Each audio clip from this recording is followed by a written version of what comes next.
Yo, what's good, y'all? It's AP. Welcome back to my channel.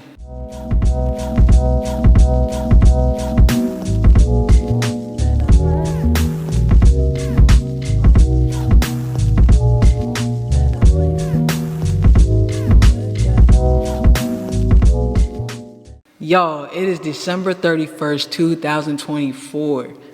I have officially made it to the last day of 2024, and y'all, it feels good. It feels really good to be alive, to be healthy, to be blessed, to have everything that I have, to have my mental, to have my peace. 2024 is definitely my breaking free year. I broke myself free from negative thinking. I'm sorry, I got a little distracted. Y'all, I'm still getting used to recording in public settings because this is actually kind of difficult. I'm saluting all y'all YouTubers out there that just be walking around recording freely. Like, this is a lot of work. So my hat's off and my respect is to y'all. The sidebar, 2024 has been a year of breaking free. I freed myself from fear, negative people, toxic situations, my own toxicity, fear of taking a leap of faith, fear from letting go of situations, fear of not believing in myself, the fear of being embarrassed, you know what I'm saying? Like looking like a clown, looking silly doing things when I'm trying to just elevate myself, if that makes sense. Like one of my fears was getting started YouTube. I've always wanted to do YouTube, but I've been scared to do it. For what? I don't know. I've watched YouTube since the beginning of time. Like I rarely have subscriptions. I watch YouTube. So just to be here doing my YouTube channel, I won't say forcing, but like pushing myself to get out of my comfort zone and record in a public setting. Yes, it's not a completely packed gym, right? But just people walk by here all the time and they look at me, and some days it gets me and some days I'm just like, shoot. I'm trying to, you know what I mean, put this message out here. My message is way more important than somebody staring at me. So, you know, we're pushing past our limits. We're pushing past fear. We're breaking ourselves free from situations that no longer serve us and situations that we no longer serve a purpose in. So it's not always about what people can do for you. Sometimes you're just like, yo, like I don't belong in this space anymore. And that's okay. I came, I served my time, I did what I needed to do, and I moved on. One thing that I learned in 2024 was just, I don't have to broadcast everything. I don't have to let y'all know my every single move. Whereas before I felt like I had to do that to be authentic, to make sure that my crowd, my viewers are getting, you know, the most authentic version of me. I feel like I had to share everything. And I've learned that sometimes ignorance is bliss. And I learned that in a lot of ways. I don't have to keep over explaining myself or keep repeating myself.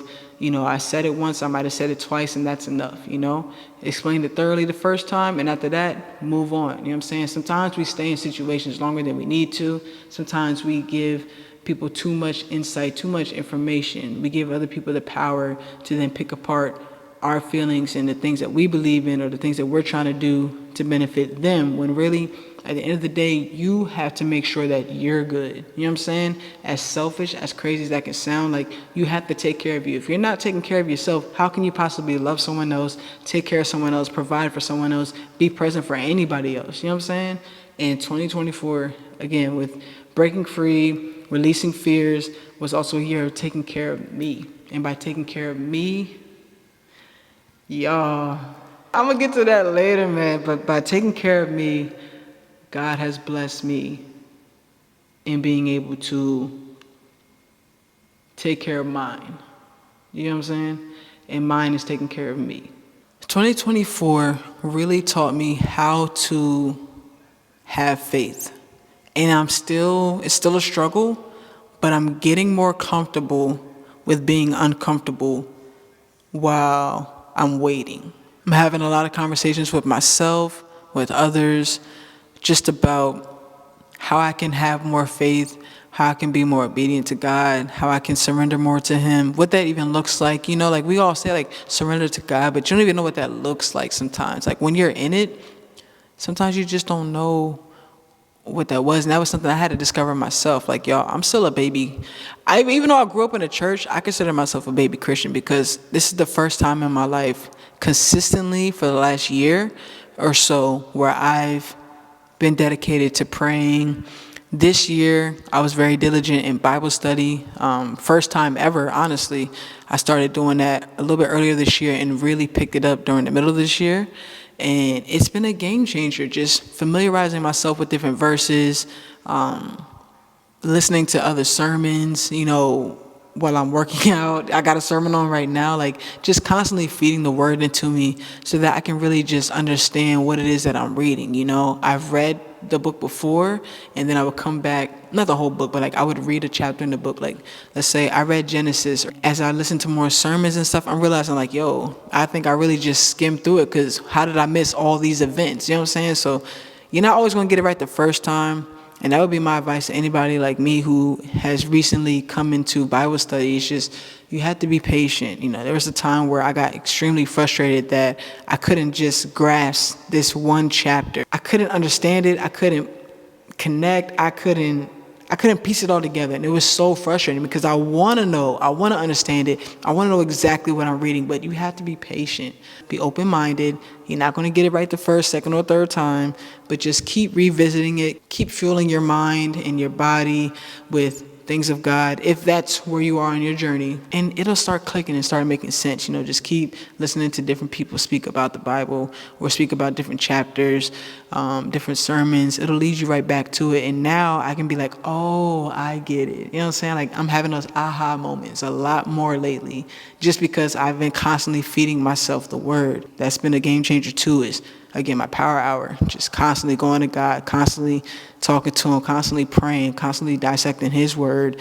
understanding it and applying it throughout the day. That's been a game changer as well. Like I said, it really helps with the period of when you're in the wait, when things aren't aligning the way that you envision them to, when you have your timetable and there's God's timetable, you know what I'm saying? Like, and that moment is very frustrating. I've experienced a lot of that throughout 2024, just feeling like I had to have things on my terms, on my timeline, when I want it, how I want it, and that hasn't always been the case.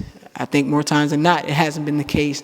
So I'm just learning to be patient. I'm learning to have faith, even when things aren't going my way, but knowing that, like, yo, look how far I've come.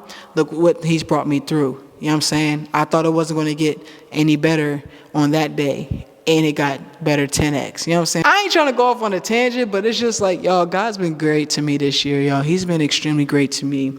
And a part of that, I think, is just me seeking him, obeying him, and listening to him. I'm not saying it's going to be an easy road or easy transition, but when you seek him and you listen to him and you move with that same intention, with that same mindset, he's going to start aligning things for you. So that's all I got to say about that. I ain't trying to get too deep because I'm still learning myself, but that was on my heart to share with y'all. So there might be more to this video. There might not be. I don't know. We're just going to go with the flow. I haven't been consistent in posting my videos. It's been an extremely busy time as a barber right now. Sometimes I might put more on my plate than I can handle. So I'm trying to learn, like, okay, you need to make time for certain things. Like, I can't work 6-7 days a week and expect myself to have a rest day, a content day, be on certain schedules with the way my mind is as well. So just taking some time out, taking some days off from work to just reset my mind, refresh my mind, get a blueprint, get a game plan going. God willing, we're able to follow that. And if not, he'll rearrange it the way that he sees, but it'll add some structure. That's one thing I've been needing right now, is just a little bit more structure throughout my day and how to handle my content. Because again, I'm taking content serious. Like 2025, we going up. You hear me?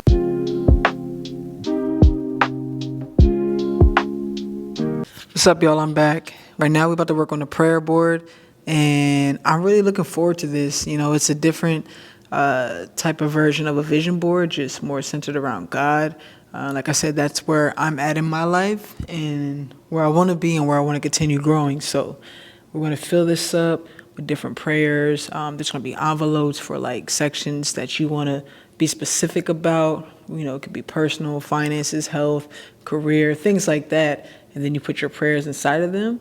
And then there's options where you can make another envelope for your answered prayers. So I'm looking forward to doing that. I feel like that's going to definitely be something to just be proud of, would cause me to be more grateful and thankful. I'm excited. I'm going to get started, and then I'll come back and check in with y'all in a little bit to show you the progress that we're making.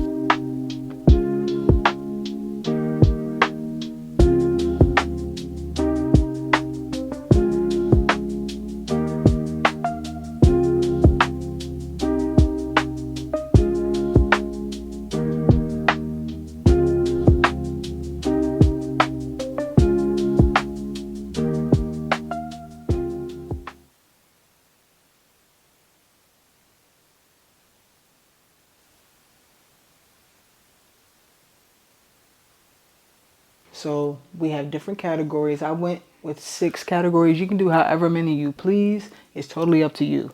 So my categories were faith, family, relationships and love, self, finances and career, health, and then the answer prayer slots. On each envelope, I wrote a verse down, a scripture that's dedicated to those specific topics. So I'm not going to read all of the verses, but I'll tell you which ones they are. So for faith, I chose Jeremiah 29:11. For family, I chose 1 Peter 4:8 through 9. For relationships and love, I chose 1 Corinthians 13:4 through 7. For self, 1 Peter 2:1 through 3. Finances is Proverbs 3:9 through 10. And health is 1 Corinthians 6:19 through 20.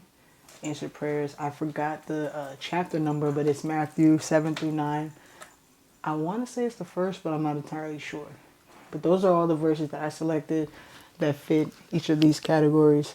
So the object is whatever is troubling you, whatever you're praying about, you want to write it on an index card or a piece of paper, whatever you choose, stuff it in the envelope. And by doing that, it's like you're giving up that control. You're giving up that worry and you're passing it on to God and letting Him take care of it. And that's why you come back when you realize the prayer's been answered and put it in here. And so it's just a reminder of like, He's been doing things. He's constantly working. He's constantly taking care of you. He hears you and He's answering those prayers. So I hope this helps, guys. I'm looking forward to doing it. If you're doing it, let me know what your experience is like. If you've been doing it, if you have any suggestions, any tweaks, let me know. Put me on. Outside of that, I'll see you guys in the next video.